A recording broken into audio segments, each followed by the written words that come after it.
crazy story. I mean, Mr. Irrelevant to an NFL starter, NFL star.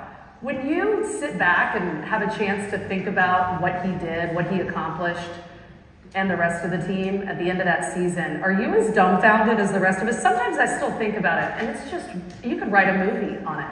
No, you can. I mean, I haven't been a part of that for without a doubt. I'd like to be able to tell you guys we knew that was going to happen.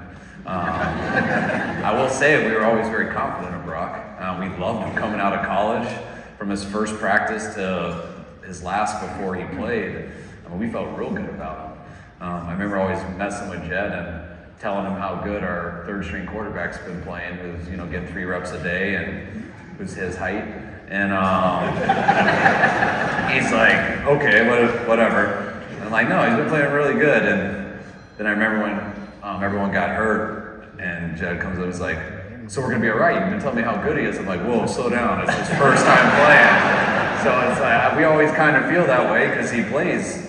The way you guys saw him is what we see every day, and that's what we saw in college. But until you put someone under that fire and you put them out in an NFL atmosphere, usually that kind of takes time to get used to. And what was so cool about Brock was he was the same dude we saw on tape from college, the same guy we saw in practice, and you got to see that right in the middle of the Miami game when he went in randomly and took over, and from then on out you got to see it. And gave me a ton of confidence and our players a ton of confidence, and I think once all you guys saw it, I think it gave you guys a ton of confidence.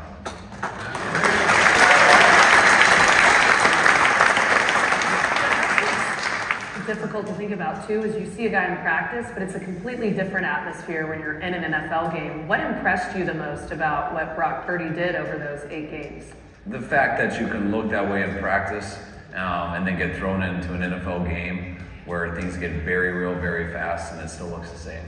What is that? Is that a mental toughness, a mental strength? Yeah, I'd say so. I just think you either have it or you don't. You can look into some people and they might test your heart rate, your blood pressure, where it raises, where it goes, whatever. I'm sure there's some science you can see it, or you can just say some guys are made to do it and some aren't. And you want to see how they are in the heat of battle. And sometimes people can come in there and they don't even know what they're involved in. So they just do it without any anxiety and such a clear mind. And then once they play a few games, it starts to hit like, oh man, everyone's talking about me. I got to keep doing this. And then you kind of see guys just melt. And that was what's cool with Brock. You never saw that. I mean, he didn't come in for just 1 game. He didn't just come in for 3. He came in for 8. He didn't lose one of them. And, that makes you feel good.